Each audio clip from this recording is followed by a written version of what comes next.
फरवरी 1959। उत्तरी यूरल के पहाड़ों में, जहां तापमान -30 डिग्री से भी नीचे गिर चुका था, 9 युवा हाइकर्स ने अपना तंबू छोड़ा, बिना जूतों के, बिना कपड़ों के, आधी रात को। और फिर वो कभी वापस नहीं आए। उनके शव मिले, कुछ के शरीर पर ऐसी चोटें थीं जो किसी इंसान ने नहीं पहुंचाई थीं। एक की जीभ गायब थी, एक की खोपड़ी चकनाचूर थी, बिना किसी बाहरी घाव के। और सोवियत सरकार ने जांच बंद कर दी, ये कहते हुए कि मौत की वजह थी एक अज्ञात कंपेलिंग फोर्स। ये है ड्याटलॉज पास की कहानी।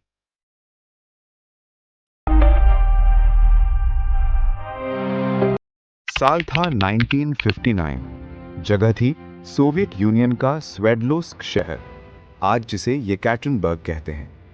यूरल पॉलिटेक्निक इंस्टीट्यूट के 10 छात्र और ग्रेजुएट्स एक एम्बिशियस हाइकिंग एक्सपीडिशन पर निकलने वाले थे। इस ग्रुप का नेतृत्व कर रहे थे इगोर दियात्लोव, 23 साल के एक्सपीरियंस्ड हाइकर, जिनके नाम पर बाद में ये पास रखा जाएगा। टीम के बाकी मेंबर्स थे जिनायदा कोल्मोगोरोवा, 22 साल, ग्रुप की सबसे एनर्जेटिक मेंबर। ल्यूडमिला डुबिनेना, 20 साल, जिनकी कहानी सबसे ज्यादा डिस्टर्बिंग है। यूरी दोरोशेंको और यूरी क्रिवोनिशेंको, करीबी दोस्त। अलेक्जेंडर जोलोतारियोव, सबसे उम्रदराज, 37 साल के, एक मिस्ट्री आदमी। निकोलाय थिबो-ब्रिनोलिन, अलेक्जेंडर कोलेवातोव, रुस्तिम स्लोबोदिन और यूरी यूडेन, जो बाद में बीमारी की वजह से वापस लौट गए। ये सभी ग्रेड 3 हाइकर्स थे, सोवियत हाइकिंग में सबसे ऊंची कैटेगरी। इनका लक्ष्य था ओटोरटेन माउंटेन तक पहुंचना, एक ऐसा रूट जो उस समय ऑफिशियली कैटेगरी 3 यानी सबसे कठिन माना जाता था। यूरी यूडिन को याद है वो आखिरी बार जब उन्होंने अपने दोस्तों को देखा था, और एकमात्र जीवित बचे। वो हंस रहे थे, मजाक कर रहे थे, तस्वीरें खिंचवा रहे थे। किसी को नहीं पता था कि ये उनसे आखिरी मुलाकात है। 25 जनवरी 1959 को टीम स्वेडलोव्स्क से निकली, ट्रेन से, फिर ट्रक से और फिर पैदल। रास्ते में उन्होंने फोटोज लिए, डायरीज लिखी, वीडियोस बनाए। उनकी डायरीज पढ़ो तो लगता है ये लोग लाइफ को फुल्ली जी रहे थे। एक एंट्री में लिखा है, हम आज बहुत थके हैं लेकिन खुश हैं, कल का सफर और मुश्किल होगा। 1 फरवरी 1959 को टीम ने खोलत स्याखल पहाड़ की ढलान पर अपना तंबू लगाया। खोलत स्याखल, मानसी भाषा में इसका मतलब है डेड माउंटेन। ये नाम महज संयोग था या कुछ और? उस रात किसी को नहीं पता था कि कुछ घंटों में वो सब कुछ छोड़कर भागेंगे, अपनी जान बचाने के लिए, लेकिन वो जान भी नहीं बचा पाएंगे। 12 फरवरी को टीम को विझाई गांव वापस पहुंचना था। वो नहीं पहुंचे। पहले कुछ दिन किसी ने ज्यादा ध्यान नहीं दिया, ऐसी ट्रिप्स में देरी होती है। लेकिन जब 20 फरवरी तक कोई खबर नहीं आई, तो सर्च और रेस्क्यू ऑपरेशन शुरू हुआ। 26 फरवरी 1959, सर्च पार्टी को डेड माउंटेन की ढलान पर कुछ मिला। एक तंबू, अंदर से काटा हुआ, बाहर से नहीं, अंदर से, जैसे किसी ने पैनिक में किसी शार्प ऑब्जेक्ट से टेंट को फाड़कर बाहर निकलने की कोशिश की हो। तंबू के अंदर सब कुछ था, जूते, कपड़े, खाना, इक्विपमेंट। बाहर बर्फ में नंगे पैरों के निशान। 9 लोग बर्फ में नंगे पैर, आधी रात को। क्या था वो जिससे ये लोग इतना डर गए? सर्च पार्टी ने फुटप्रिंट्स फॉलो किए। 500 मीटर दूर पहले 2 शव मिले, यूरी डोरोशेंको और यूरी क्रिवोनिशेंको, एक पेड़ के नीचे, सिर्फ अंडरवेयर में, नंगे पैर। पेड़ की ऊपरी शाखाएं टूटी हुई थीं, जैसे किसी ने ऊपर चढ़कर कुछ देखने की कोशिश की हो। उनके हाथों की उंगलियां जली हुई थीं, जैसे उन्होंने आग से गर्मी लेने की कोशिश की हो, और उन्हें पता भी नहीं चला।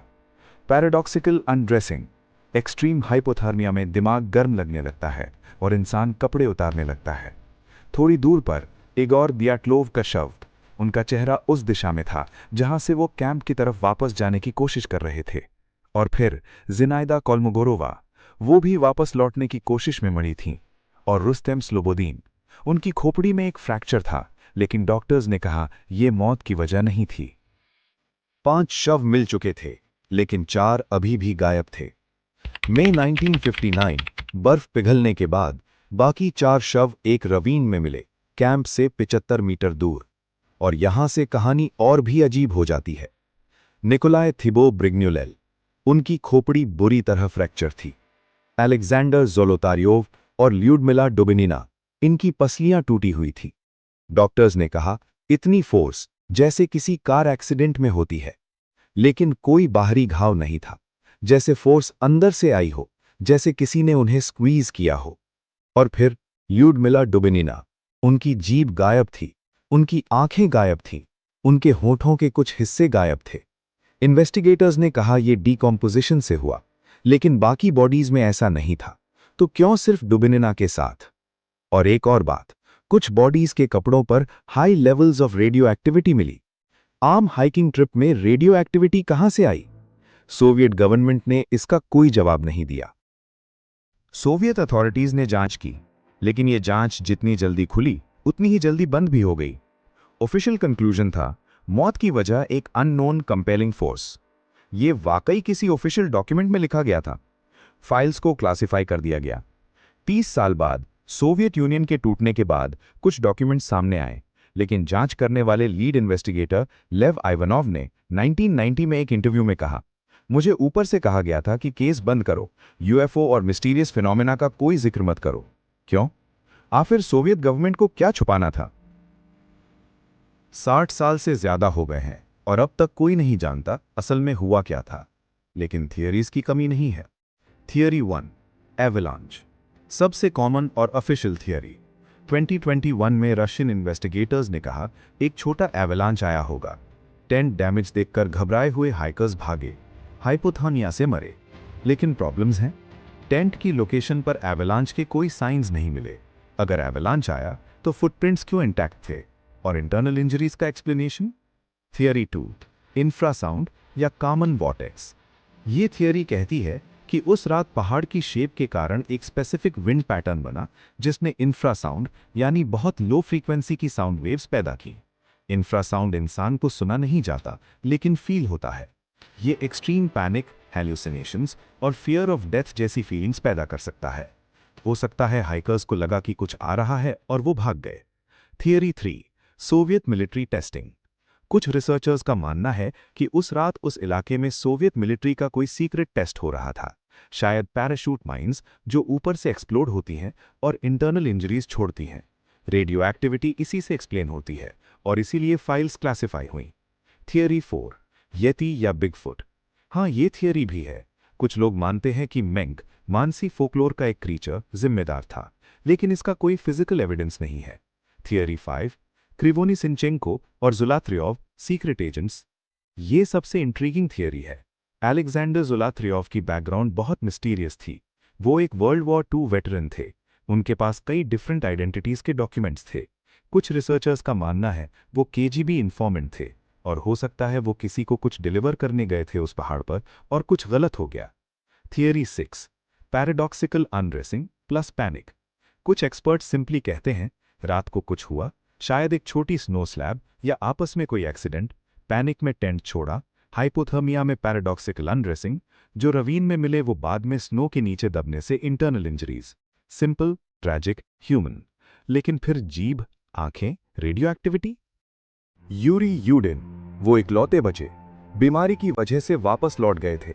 जिंदगी भर वो गिल्ट में जिए।